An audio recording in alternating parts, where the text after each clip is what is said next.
উন্নতিৰ কাৰণে পইচা লাগিব। বিপিএফ দলটো আগৰ পৰাই মানে খুব এটা শক্তিশালী ৰাজনৈতিক দল। অসমৰ ভিতৰতে আঞ্চলিক ৰাজনৈতিক দল হিচাপে বিপিএফ দলে কোনোদিনে কাৰো কম নহয়।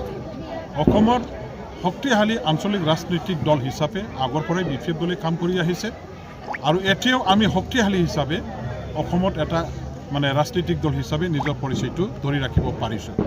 বিপিএফ দলক বাদ দি পেলাই বিপিএফ দলক দমন কৰি পেলাই কোনো এটা ৰাজনৈতিক দলে স্থায়ীভাৱে কোনোদিন কাম কৰিব নোৱাৰে।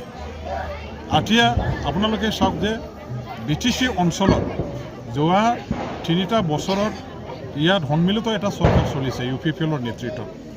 তেওঁলোকে বিটিচিবাসীৰ ৰাইজৰ মন জয় কৰিব পৰা নাই। বিটিচিবাসী ৰাইজে তেখেতসকলক আজি বেয়া পাইছে, নাকচ কৰিছে।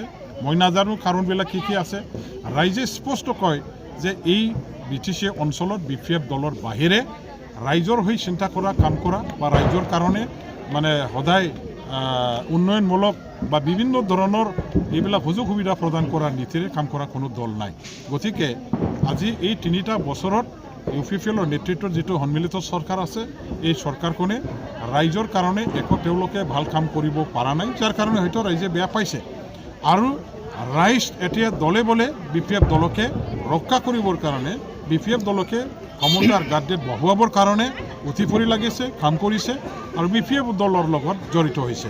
ৰাইজৰ শক্তি এতিয়া বিপিএফৰ লগত আছে আৰু গণশক্তি গণসমৰ্থন এতিয়া আমি চুকে কোণে গোটেই বিটিচি অঞ্চলত ৰাইজৰ মাজত বিপিএফৰ প্ৰতি দেখা পাই আছোঁ।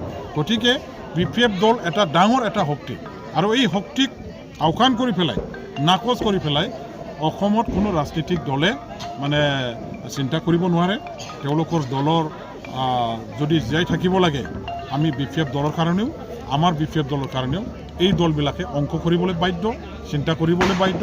বিপিএফ দল যে ডাঙৰ এটা ফেক্টৰ মাত্ৰ নহয়, এই অঞ্চলৰ অসমৰ ৰাজনীতিৰ জগতত ডাঙৰ এটা শক্তি আৰু এই শক্তিটো কোনেও দমন কৰিব নোৱাৰে। আৰু এই শক্তি আজি নিজৰ যিটো মানে পজিশ্যন, সেই পজিশ্যনটো ধৰি ৰাখি পেলাই কাম কৰি আছে আৰু অনাগত দিনবিলাকতো কাম কৰিব।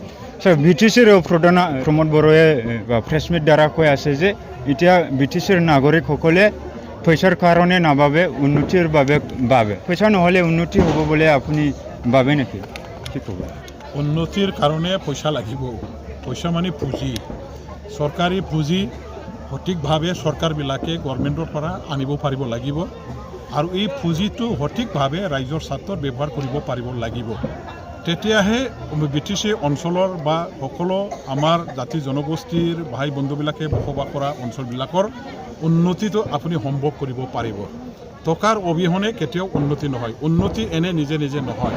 গতিকে মই কি কাৰণত তেখেতসকলে সেইটো ক'ব খুজিছে, মই ইয়াৰ আচল মানে মিনিংটো বুজিব পৰা নাই। কিন্তু স্পষ্ট কথা হ'ল যে উন্নয়ন কৰিবৰ কাৰণে ৰাজনৈতিক উইল মানে ৰাজনৈতিক সদিচ্ছাও লাগিব, ৰাজনৈতিক দক্ষতাৰো প্ৰয়োজন হ'ব, ৰাজনৈতিক স্পষ্টভাৱে এটা মানে তেখেতৰ ভিজন মিছনো থাকিব লাগিব। যিটো ভিজন মিছন আৰু ৰাজনৈতিক শক্তি সদিচ্ছা সেইখিনি লৈ পেলাই যোৱা 15টা বছৰত হাগ্ৰামা মহিলাৰীয়ে কাম কৰি আহিছিলে, বিপিএফ দলে কাম কৰি আহিছিলে, যাৰ কাৰণে যোৱা 15টা বছৰত অজস্ৰ উন্নয়ন হোৱাটো বিটিচি অঞ্চলত ৰাইজে দেখিবলৈ পাইছিলে। কিন্তু তুলনামূলকভাৱে এতিয়া নতুন চৰকাৰ যিটো চলি আছে আমাৰ ইয়াত 3টা বছৰ উকলি যোৱাৰ পাছতো বিটিচি অঞ্চলত যেনেকুৱা ধৰণৰ উন্নতি হ'ব লাগিছিল, বিটিচিবাসী ৰাইজে উন্নয়নৰ মুখটো যেনেকুৱা ধৰণৰ যিমানখিনি দেখিবলৈ পাব লাগিছিল সেইখিনি দেখা পোৱা নাই। ৰাইজে আজি স্পষ্টভাৱে কয় যে একো উন্নতি হোৱা নাই, একো হোৱা নাই, যি হৈছে হাগ্ৰামাৰ আমলত হোৱা সেইখিনি আছে, বেলেগ আৰু একো যোগ হোৱা নাই। গতিকে তুলনামূলকভাৱে আজি ৰাইজে ক'ব খুজিছে যে বিপিএফ দলে কাম কৰা এটা দল, উন্নয়ন কৰা এটা দল আৰু বিপিএফৰ দ্বাৰা দিহে এই অঞ্চলটো উন্নতি হ'ব, ৰাইজৰ উন্নতি হ'ব, তেতিয়াহে আমাৰ চবৰ কাৰণে ভাল হ'ব। এই কথাটো ৰাইজে স্পষ্টভাৱে কৈছে।